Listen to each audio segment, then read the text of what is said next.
Glória ao Senhor, toda a glória ao Senhor.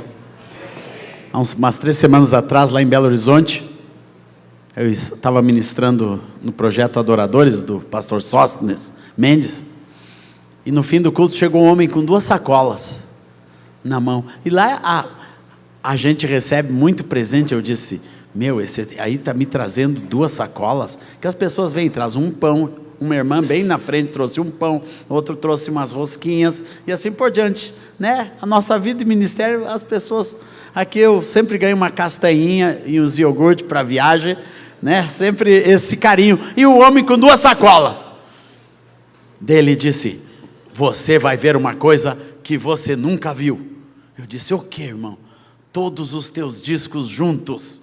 E começou a tirar um a um, irmãos, desde o Celebraremos com Júbilo 1978, e ele disse: mas você só precisa assinar uns 10 para mim, uns 10 de manhã e uns 10 à noite, que eu vou voltar à noite com outras sacolas. E ele trouxe toda a coleção, os discos todos novinhos. Ele disse: eu passo cera de carnaúba, para eles não ficar velho, para tirar o pozinho, e eu toco eles constantemente. Eu disse: irmão, nem minha esposa tem todos esses discos, nem o meu sogro, que é colecionador fiel, tem. E eu vou dizer uma coisa para o irmão: nem eu tenho esta coleção, que é muito disco, irmãos. Mas glória ao Senhor por isso, por essa caminhada, desses 40 anos, cantando, louvando, viajando, ministrando, chorando com os que choram, abençoando a igreja, às vezes sendo corrido de um lado para o outro, mas vamos continuar. Louvado seja Deus. Ontem e hoje estivemos ministrando sobre a vida de Davi, gravando aqui mais um conjunto de DVDs inspirados por esse salmista de Israel, e esse rei, profeta, pecador como nós, mas um homem que terminou sua vida vitorioso, porque teve comunhão com Deus, porque amou a Deus acima de todas as coisas. Hoje, irmãos, eu quero meditar com os irmãos em um texto da palavra que tem falado muito comigo, que é Colossenses 3, versículo 12, de 12 a 17, que diz assim, acharam? Colossenses 3, 12 a 17, diz assim: revesti-vos, pois, como eleitos de Deus, santos e amados, de ternos afetos de misericórdia, de bondade, de humildade, de mansidão, de longanimidade, suportai-vos uns aos outros, perdoai-vos mutuamente, caso alguém tenha motivo de queixa contra outrem, assim como o Senhor vos perdoou, assim também perdoai vós. Acima de tudo isso, porém, esteja o amor, que é o vínculo da perfeição. Seja a paz de Cristo árbitro em vosso coração, a qual também fostes chamados em um só corpo, e sede agradecidos. Habite ricamente em vós a palavra de Cristo, instruí-vos e aconselhai-vos mutuamente em toda a sabedoria, louvando a Deus com salmos, hinos e cânticos espirituais, com gratidão em vosso coração. E tudo o que fizerdes, seja em palavra, seja em ação, fazei-o em nome do Senhor Jesus, dando por ele graças a Deus Pai. Amém? Esta é a palavra do Senhor. Aqui, irmãos, tem conselhos muito práticos que nós podemos meditar sobre eles. É uma boa meditação você ir e ler e reler esse texto, porque quanto mais eu leio esse texto, desde o início da minha conversão, quando eu recebi esta palavra de Deus para a minha vida, esse texto acrescenta alguma coisa para uma boa meditação. Ele começa dizendo que nós nos devemos revestir de algumas coisas. Revestir, isto é quando você, né, eu estou de camiseta e calça, mas eu me revisto com o paletó, coloco algo por cima. E se eu chegar em Porto Alegre, hoje que está muito frio, eu vou pegar ainda um outro casaco e vou me revestir, isto é, colocar por cima, alguma coisa que é muito importante, que vai tapar o vento, a chuva e o frio. Então, revesti-vos, o que deve estar por sobre as coisas, por sobre a nossa vida, por sobre outros princípios e valores, Deus quer que esses estejam.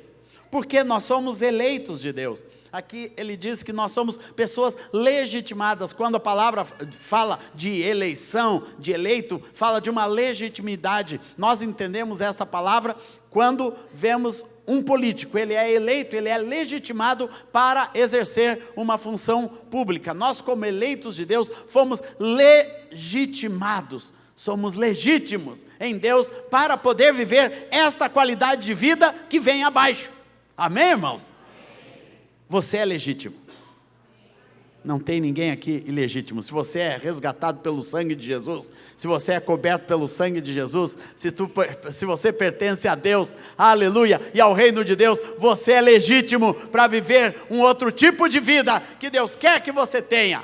Em nome de Jesus, que começa assim, porque somos santos e amados, nós devemos ter ternos afetos de misericórdia. Aqui tem 5 palavras: santos e amados, cheios de ternos, de afetos de misericórdia. Isso aqui fala de uma maneira de ser. Quem é um eleito de Deus? Quem pertence ao Senhor nesse mundo? O tipo de vida, o tipo de valores e princípios que Deus quer de nós, começa por isso aqui, amados: ternos afetos de misericórdia. O amor de Deus é tão grande sobre nós, que aqui fala de que tipo de reflexo que Deus quer que nós tenhamos na nossa sociedade. Ternos afetos de misericórdia, não confunda com amor. Amor vem depois. Ternos afetos de misericórdia é a maneira que nós somos, como nós devemos ver este mundo. Nós estamos endurecendo como sociedade, como ser humano. As crianças estão endurecendo. A gente não nota, mas antigamente a violência era uma exceção. Quando eu era adolescente, eu gostava de ver aqueles filmes de vampiro, mas mesmo quando ele, punha as garras para fora, porque eu estava no mundo, toda a minha adolescência, então eu fumava droga e gostava de ver aqueles filmes de vampiro mas eu nunca gostei de violência, irmãos. E o diabo tem preparado esse mundo para compreender a violência. Degolar uma pessoa hoje já é filminho na internet, com viralização universal, porque todo mundo quer ver a garganta ser cortada, todo mundo tem curiosidade para ver este mundo, para ver o sofrimento. Quando vê um atropelamento, enche de carro a rodovia, só para ficar olhando para aquela pessoa ali atropelada, como eu vi há poucos dias atrás. O mundo está cheio de sofrimento, de dor, de sangue, de ódio, de raiva. E Deus diz para a igreja: você tem que se revestir de uma outra coisa: ternos afetos de misericórdia. Quando eu estava começando minha vida cristã, eu fui discipulado e abençoado por um missionário americano chamado Donald Stoll, meu querido amigo e irmão. E aquele irmão cuidava de mim com muito carinho. Ele via o dom de Deus na minha vida e queria de alguma forma investir em mim. Me convidava para ir na terça-feira à tarde tocar com ele, que ele tocava órgão, e eu ensinava os cânticos para a gente tocar junto nas reuniões da igreja. E ele morava perto de uma vila. E eu dizia para ele: Donald, mas é tão perigosa essas vilas.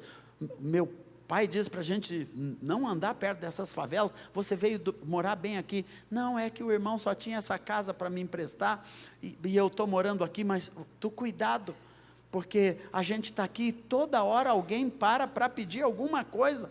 Eu não sei como você tem tanto pão, tanta roupa, tanto isso, tanto aquilo. E ele dava para todo mundo que batia. E eu enchia ele de critérios, de cuidados, e ele disse: não, Deus cuida, pode. E alguém tocava. Enquanto a gente conversava, alguém tocava mais um pedacinho de pão, mais uma coisinha. O que ele tinha, ele dava. Um dia eu cheguei, e ele estava com o neném no colo. Eu disse: Donald, que neném é esse? Daí ele disse: alguém deixou na porta. Alguém deixou na porta? E ele cuidou daquela criança a vida inteira. Ternos afetos de misericórdia. Nunca reclamou. Deu o nome dele naquela moreninha, bem escurinha, e ele bem alemãozão, todos os 5 filhos do Donald, loirinhos de olhos azuis, e aquela moreninha que alguém deixou na porta. ternos afetos de misericórdia. É quando você começa a sentir com o mundo. Misericórdia fala de coração aberto para sentir, para compreender, para entender e buscar soluções para os problemas do mundo, imediatos e outros perenes. Mas nós, como igreja, nós temos que ter esses ternos afetos de misericórdia. Quando o apóstolo João fala sobre o amor, ele diz que o nosso amor é para amar, nós nos amarmos, como irmãos? Ardentemente.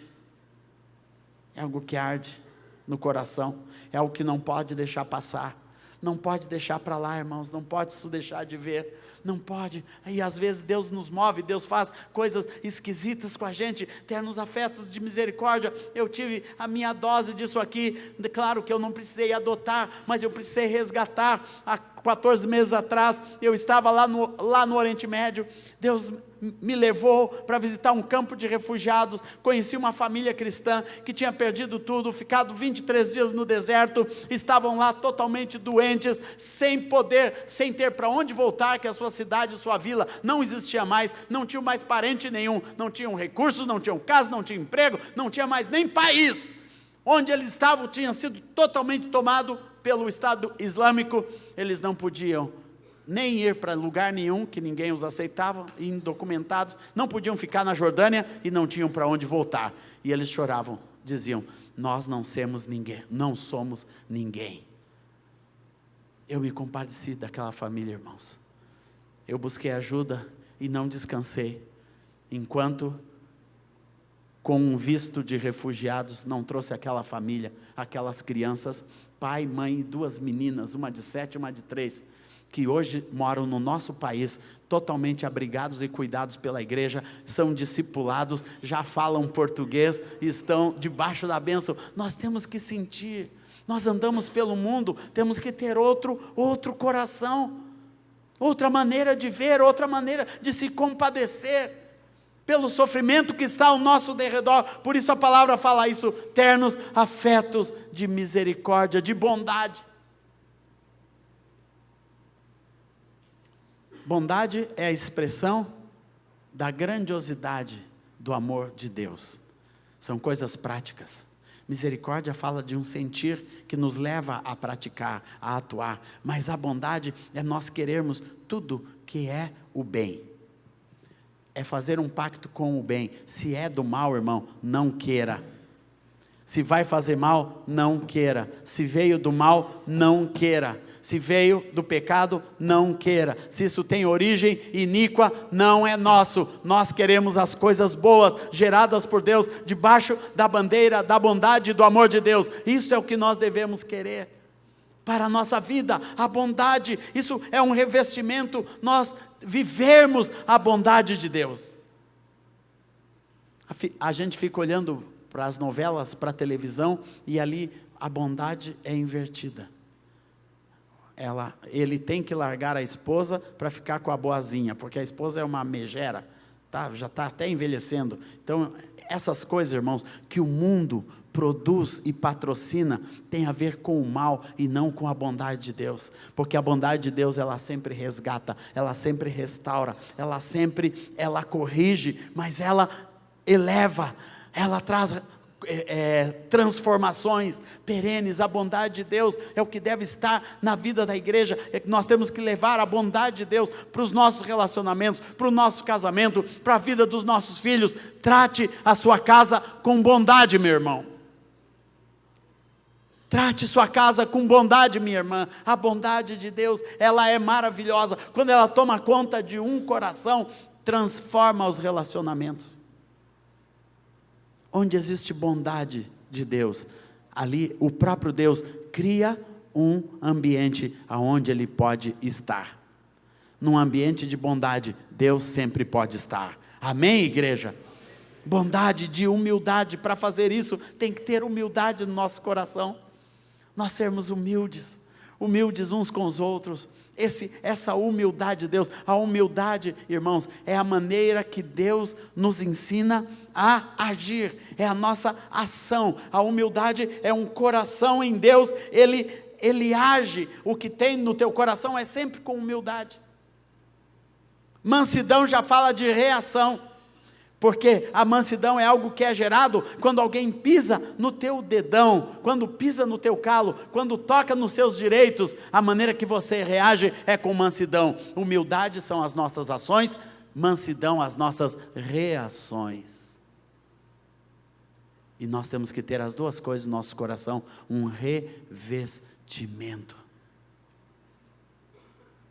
Quantas vezes pessoas tocam, no nosso ministério, tocam na nossa pessoa, falam uma coisa, criticam, coisas assim, criticam a nossa vida, comentam, e você já fica, humildade, irmão, mansidão, tenha isso no seu coração, deixa Deus tomar conta, não reaja, deixa Deus ir na frente. Sabe como você enche sua vida de humildade e mansidão? É deixando Deus ir na frente. Fica quietinho, deixa Deus agir primeiro, depois Ele vai te dar as atitudes. Humildade e mansidão na vida da igreja, valores para os nossos relacionamentos, para a nossa vida, e a longanimidade.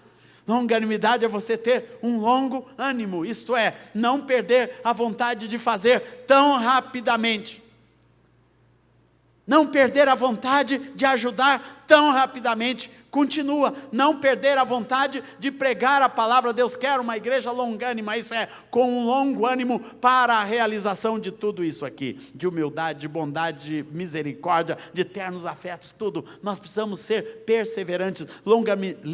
Longanimidade fala de perseverança em tudo que Deus tem nos dado para fazer.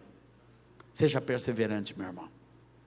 Se você está pensando em desistir, não desista. Deus te dá longo ânimo para suportar o que você tem suportado, para continuar investindo, para continuar perdoando, para continuar resgatando, para continuar, para acreditar, para crer que Deus vai fazer. Meus amados, às vezes vem o pecado de alguém sobre a nossa vida, principalmente nós pastores, a gente olha para a pessoa e diz, Deus, será que tem jeito? Deus diz, seja longânimo, continua investindo, eu vou fazer a obra, você vai ver o fruto nessa vida, em nome do Senhor Jesus, eu vou transformar, não é um caso perdido, em nome do Senhor Jesus. Nós temos que ter mais ânimo, amém, amados? Ânimo de continuidade. E aqui diz, por isso, vocês vão suportar uns aos outros. Esse suportai-vos aqui, a palavra original, não é de aguentar como, tá bom, eu suporto esse irmão, tá bom, eu te suporto, Rodrigão, viu? Não é isso, irmãos, é de ser apoio, é de dar suporte. Quando nós somos assim, temos ternos afetos de misericórdia, de bondade, de humildade, de mansidão, de longanimidade, nós podemos ser apoio para outras pessoas, apoio para quem precisa, apoio para os fracos. Deus nos quer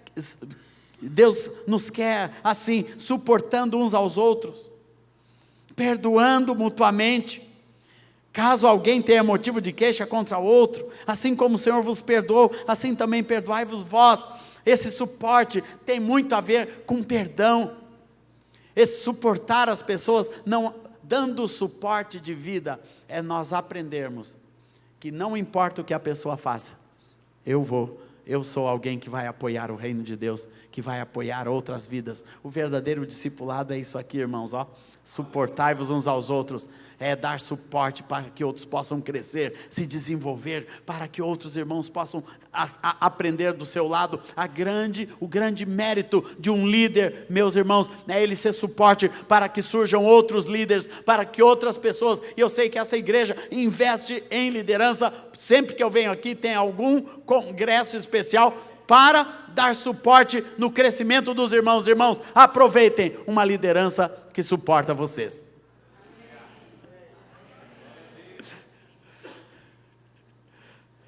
Daí dessa vez eu fui maldoso, viu, irmãos? Eu usei os dois sentidos, viu? Que dá suporte e que nos aguenta. Que bom que os meus pastores me aguentaram, que eu dei muito trabalho, mas eles foram e até hoje são suporte para a minha vida. E quantas vezes eu fui perdoado? Aprender a perdoar, revestimento da igreja, uma atitude constante de perdão.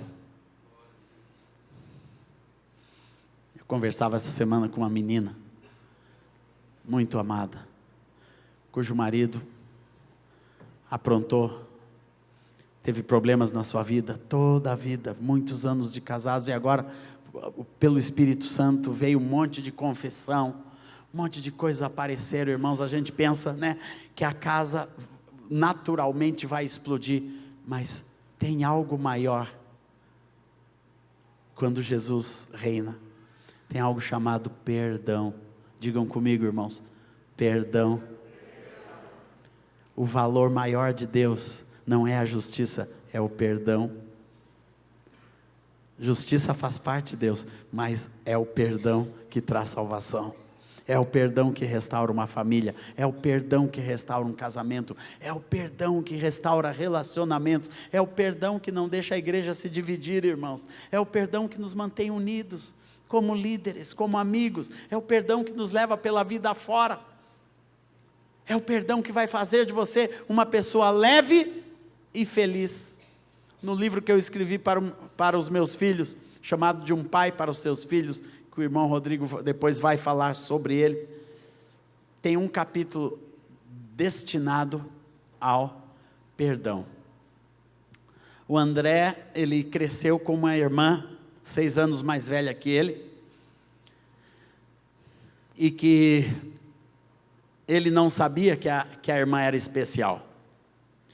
Então, ele estava sozinho no quarto, com seus brinquedinhos, e ele era bem minucioso. Ele toca violino desde os 4 anos, e era daqueles que fazia toda a história de Noé contada com os bichinhos, até chegar na arca, e o quarto era uma grande roda de todos os animaizinhos, que ele punha, e fazia as muretinhas, e os lagos, e construía, e a irmã vinha, André, e pá, por cima de tudo, quebrava tudo, destruía tudo, e ele foi crescendo com esses ímpetos da irmã, que ele não sabia, que era uma menina especial, que tinha uma síndrome, uma deficiência, ela só era grandona, como outros coleguinhas, e totalmente anormal, e a pessoa que destruía os seus brinquedos, inúmeras vezes, aquele rostinho cheio de lágrimas, pai, eu tenho raiva da Aurora, ela destrói as minhas coisas, ela entra no meu quarto, amassa os meus, que ela não via, irmãos, ela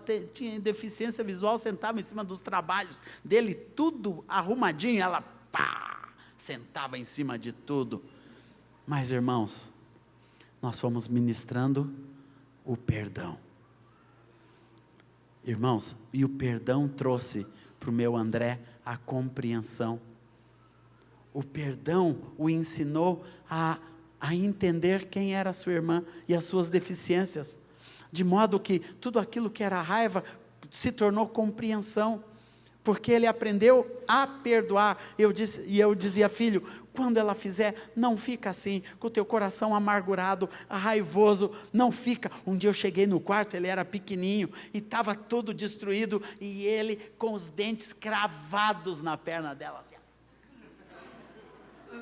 gana, raiva, né? Alguma coisa profunda no coração dele, que nós tivemos que trabalhar, e a chave, irmãos, foi perdão. Para os filhos, uma chave é o perdão. Uma chave para os casais, uma chave é o perdão. De vez em quando a esposa é que está com o dente cravado no desgraçado, né? Né? E coisas assim. Tem que perdoar, irmãos. O perdão é uma dádiva de Deus, é alguma coisa que Deus nos deu para ser muito prático na nossa vida diária. Muito prático.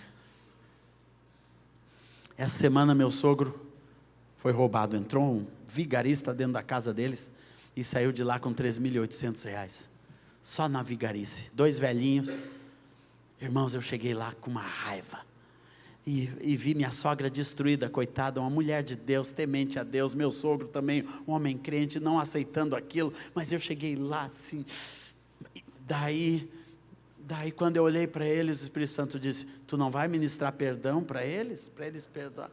Eu disse, Senhor, o quê? Pastor fica assim também, irmãos, viu?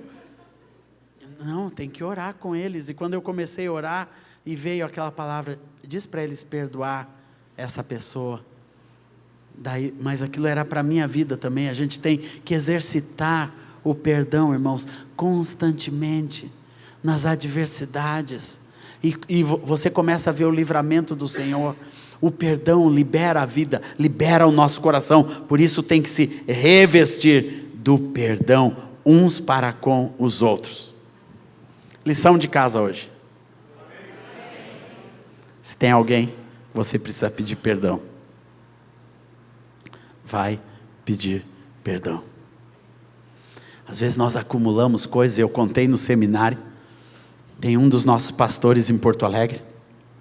Por uma série de questões, eu deixava ele assim meio de ladinho. Sabe aquelas pessoas que você serve a ceia, reparte, dá um abraço, canta, eu sei que foi pago um alto preço durante 20 anos, mas tem aquela reservinha por causa de fatos, de uma conjuntura que aconteceu há anos atrás, de uma divisão da igreja em que pessoas eram relacionadas, e aquilo no meu coração sempre ficou mal. Eu olhava para aquele irmão, mas no retiro agora, irmãos, de líderes que tivemos de terça a sexta, foi ministrado sobre o perdão, mas ministrado de uma forma que entrou no meu coração duro, e entrou lá a luz da palavra de Deus foi e atingiu o meu espírito de uma maneira que nunca tinha atingido. E quando eu olho assim no meio da multidão, quem eu vejo lá na pontinha? A cara desse irmão. Daí o Espírito Santo disse, é para ti esse negócio. E fui lá, me quebrantei, pedi perdão, restaurei com o meu irmão. Foi uma restauração que eu tenho certeza que vai trazer frutos de vida para toda a igreja, porque não era algo aberto, não era algo que um deu uma paulada no outro, não, era aquelas coisinhas que ficam lá e vão se escondendo atrás da religiosidade, atrás do tempo, atrás de, não vou mexer nisso. Não, irmãos, quando a luz vem, é porque Deus quer iluminar. Quantos concordam? Então, se a luz vem sobre você, e Deus quer que você perdoe alguém hoje, isto é para a sua vida, assim como foi para a minha vida, em nome do Senhor Jesus. Isso é palavra de Deus, é revestimento para a igreja. E aqui vem um dos meus textos favoritos, irmãos, 14. Acima de tudo isso, porém, esteja o amor, que é o vínculo da perfeição. Quem rege tudo na igreja é o amor de Deus, é a excelência de Deus. Deus é amor, é a essência de Deus. Tem que ser o melhor que a igreja é. Aqui nós temos bom som, temos bons equipamentos, um bom ambiente, ar-condicionado, tem tudo de bom nesta igreja, mas o melhor de vocês tem que ser o amor. É o amor, porque o amor, irmãos, é o perfume de Deus. Quando a palavra fala do bom perfume de Cristo, está falando do cheiro. Qual é o cheiro da igreja? É o amor que exala por essas portas, essas janelas, nesta cidade, nessa sociedade, através desta igreja chamada Betel. Tem que ser o cheiro. E eu sinto esse perfume nesses meus amigos amados, Rodrigo e Samanta, que 10 anos caminhamos juntos, sentindo o perfume de Deus, e devemos manter esse perfume. Fazer crescer. Aqui fala que o amor é o vínculo da perfeição. Eu tinha dificuldade de entender isso, irmãos. Mas tudo neste mundo tem um pouquinho de imperfeito. Todos nós, todo mundo que se olha no espelho vai dizer alguma coisinha que não devia ser assim, que gostaria que fosse melhorzinho em si mesmo. Nós todos temos alguma coisa que não gostamos da nossa aparência, da nossa barriga, nossa careca, na gordurinha aqui, isso aqui, e o narizinho aqui, e assim. Você se corrigiria em muita coisa. E hoje tem muitas plásticas que a gente pode fazer para corrigir nossos defeitos. E o mundo é assim, irmãos, cheio de coisas imperfeitas. Todas as pessoas, quando você convive mais do que uma semana com alguém, você já fica sabendo quais são as virtudes e os probleminhas. Quais são as virtudes e quais são os defeitinhos. Daí já sente um chulezinho. Foi assim. A grande crise, primeira crise do meu casamento chama-se chulé. Porque eu era um príncipe encantado, irmãos. De olhos azuis, líder de louvor, sempre bonito, né? Aqui via a Rosana apaixonada e eu apaixonado por ela. E aquele casamento chegou, e daí poucos meses depois, ela sentia um cheiro, e eu não sabia nem explicar o que era. É que eu tinha uma mania assim, que eu trouxe de casa, rapidinho eu chegava no quarto, e a sapateira era bem embaixo da cama, eu tirava o tênis, punha as meias dentro do tênis, e punha lá dentro, guardadinho.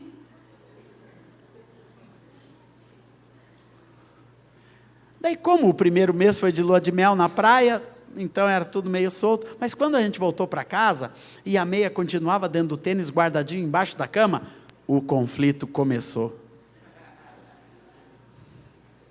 E eu esqueci, irmãos, eu fazia aquilo sem sentir, e era reclamação diária, porque eu tirava do tênis, mas deixava as 3 outras meias dentro de todos os sapatos, tinha uma meia guardadinha. Porque eu fazia isso, porque eu tinha que separar as minhas meias das meias do meu irmão. Então eu guardava dentro do sapato, senão ele pegava minhas meias. Mas aquilo logo se tornou uma imperfeição. Acabou no discipulador, irmãos. No pastor o negócio da meia.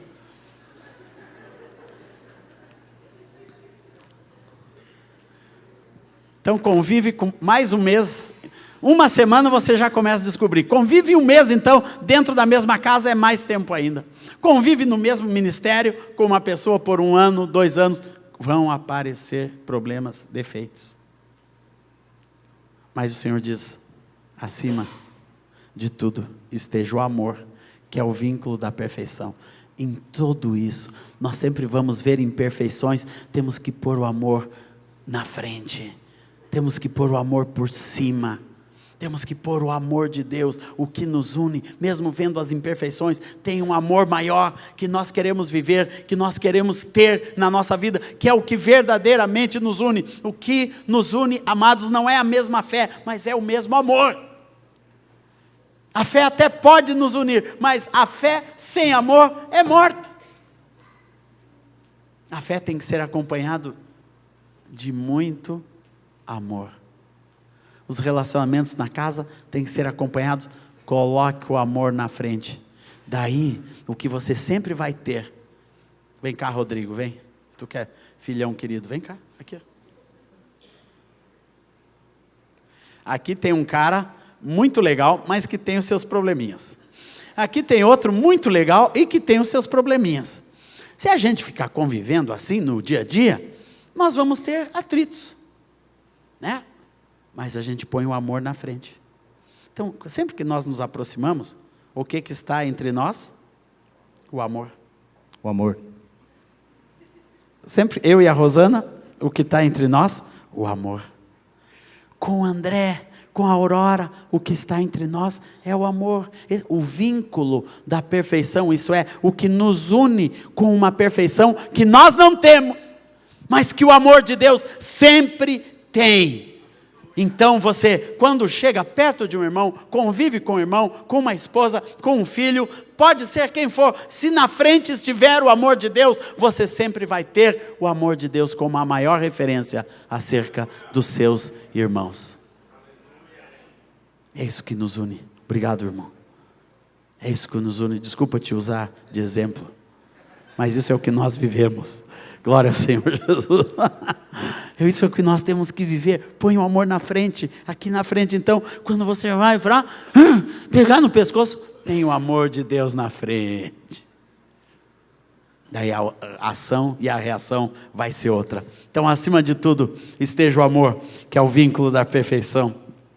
E seja a paz de Cristo o árbitro. Eu gosto dessa expressão, irmãos, porque ela fala quem é que manda no jogo. O árbitro. Quem é que controla? Em qualquer jogo, sempre tem um juiz. Por quê? Porque o árbitro é que nos faz ver as regras. Na hora em que está todo mundo, buscando ganhar o jogo, ou ganhar o torneio, ou ganhar a luta, tem um juiz que diz, tem regras. E na igreja, o árbitro é a paz de Cristo. Diga comigo, a paz. A paz de Cristo. Não queira ganhar o jogo sem paz. Não queira ter vitória sem paz, meu irmão. Não queira ter um lar feliz sem paz. Busque a paz do Senhor. A arbitragem da paz de Deus, isso é, aprendermos a fazer e viver em paz. Na nossa casa, em tomar as decisões em paz. Tanto marido quanto mulher, e na vida da igreja, nos interrelacionamentos humanos, nós temos que aprender, sempre buscar a paz do Senhor e a conciliação. Através da paz. Não perca a sua paz. Se não tem paz, não é de Deus. Se o negócio que você vai fazer não te traz paz, não faça, meu irmão. Se esse relacionamento, esse namoro não te traz paz, não faça. Se tem um casamento que você está caminhando para ele, mas alguém não tem paz, ore um pouquinho mais. Quando o pai e a mãe não têm paz acerca de alguém, ouça a palavra do pai e da mãe. Quando um pastor diz, eu não tenho paz, ouça a palavra do seu pastor. Isso já salvou a minha vida algumas vezes. Uma vez eu fui convidado por um dos grandes ministérios brasileiros para me mudar de Porto Alegre e servir esse ministério. Era um ministério assim que bombava no Brasil, fazia congressos, encontros, Foz do Iguaçu, Serra Negra, Nordeste, programas de televisão, rádios, livrarias, tinha de tudo, era assim uma coisa grande.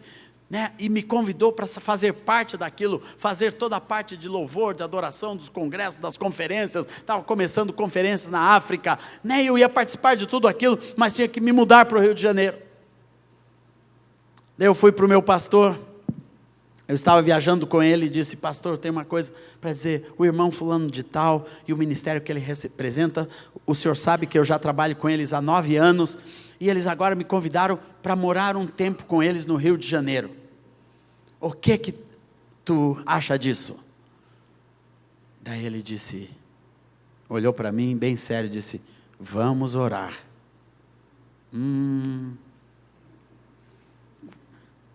Daí eu liguei uma semana depois, estou orando, levei para o presbitério da igreja e nós estamos orando, que é uma coisa muito séria.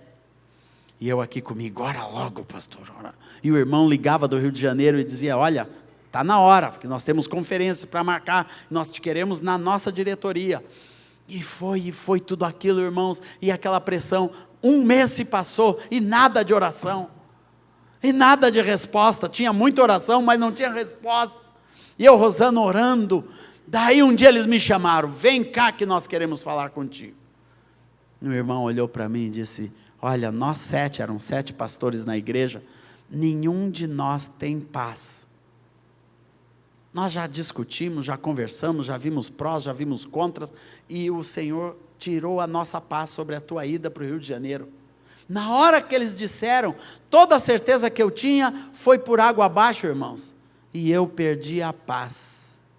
Cheguei e disse para a Rosana, olha Rosana, nenhum dos pastores tem paz, nós vamos ter que abrir mão desse convite, porque sem paz nós não vamos. E não fomos. E Deus nos salvou. Pouco tempo depois aquele ministério teve, infelizmente, eu não falo isso para denegrir nem a pessoa, nem aquele ministério, nem nada que ele construiu ou falou para o Brasil. Mas eu quero dizer que ali não era meu lugar e Deus mostrou isso nos tirando a paz. O árbitro. Quem já ouviu o apitinho do árbitro?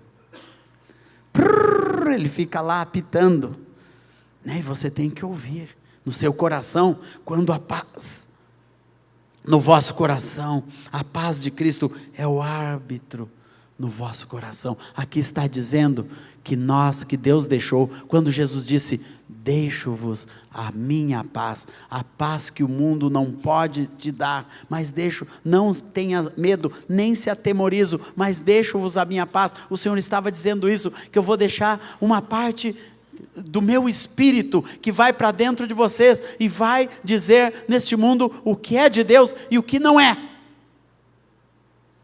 Então, cuide da paz dentro do teu coração, cuide da paz dentro da tua casa, cuide da paz no teu casamento, com o teu marido, com a tua esposa, cuide da paz entre os filhos e com os seus filhos, cuide da sua paz, para ela continuar sendo o árbitro de Deus no teu coração. Amém, amados?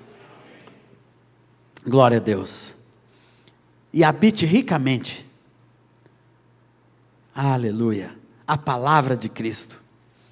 Instruí-vos, nós temos que sermos revestidos da palavra do Senhor, porque ela que traz instrução e conselho para a nossa vida, porque ela é instrumento de instrução, de nós ensinarmos os mais novos, de ensinarmos filhos e filhas, ensinar a esposa, ensinar o marido, de nos ensinarmos por esse mundo, e levar e ensinar para este mundo a instrução e o conselho de Deus, com toda a sabedoria, e louvando a Deus com salmos, hinos e cânticos espirituais. Essa é a maneira, a linguagem aqui fala de instrução, de conselho, de sabedoria, e tudo isso através da palavra do Senhor. Isso é o que embasa o nosso louvor, os nossos salmos, os nossos hinos, nossos cânticos espirituais, com gratidão, um coração grato ao Senhor. Tenha gratidão no teu coração, irmão. Pare de murmurar. Agradeça. Agradeça. Agradeça a Deus por tudo. Agradeça pelas lutas, pelas vitórias. Agradeça ao Senhor. Aprenda a ser grato a Deus. Uma das bênçãos da gratidão, porque abre as portas espirituais. Porque o Salmo 100, versículo 4, fala que nós entramos pelas portas com ações de graças, pelas portas dos atos de Deus. A gratidão sempre abre portas espirituais. Gente que está sempre agradecendo e louvando a Deus, com salmos, com hinos, cânticos espirituais, com gratidão em seu coração, as portas espirituais lhe são abertas com mais facilidade. Seja grato. E tudo que você faz, em palavra, em ação, fazei-o em nome do Senhor Jesus, dando por Ele graças ao Pai. Isso quer dizer, viva para Deus.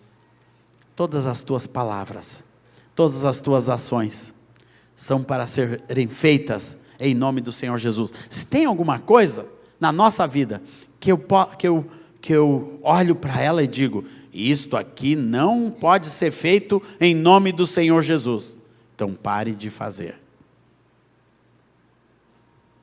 Se tem algum pensamento que você não pode dizer, esse pensamento é em nome do Senhor Jesus. Se tem alguma palavra que você diz que não pode ser em nome de Jesus, não diga, porque tudo na nossa vida é para glorificar o nome do Senhor. Amém, igreja amada? Era essa a palavra e o ensino que Deus me deu hoje. Vamos abaixar nossas cabeças e vamos orar. Senhor, obrigado pela tua palavra, que é lâmpada para os nossos pés. E hoje essa palavra me iluminou um pouquinho mais. Nos iluminou, Senhor, para que possamos caminhar um pouquinho mais na tua direção, revestidos dessas verdades, para podermos juntos como igreja, como teu povo reunido aqui nesta noite, podermos viver para a glória de Deus, de uma maneira diferente, com ternos afetos de misericórdia, com bondade, com humildade, com mansidão, com longanimidade, sendo suporte uns aos outros, perdoando uns aos outros, Senhor, mutuamente, aleluia, cheios de amor, tendo a paz de Cristo como árbitro em nossos corações, porque somos um só corpo e somos agradecidos a Deus. Que habite ricamente em nós a Tua palavra, Senhor, para que haja instrução na casa de Deus, conselho na casa de Deus, firmados na Tua sabedoria, Senhor, que nós possamos como igreja continuar louvando o Teu nome com salmos, hinos e cânticos espirituais, e sendo gratos em nossos corações. Tira do Teu povo a murmuração, a reclamação, Senhor, e coloca um espírito de gratidão em nós, em nome de Jesus, para que tudo que nós fizermos, em palavra ou em ação, possamos dizer: estou fazendo isso, estou falando isso, em nome do Senhor Jesus, dando por Ele graças a Deus nosso Pai. Amém, Senhor. Tua é a honra, Tua é a glória e todo o louvor. Amém. Amém. Dá uma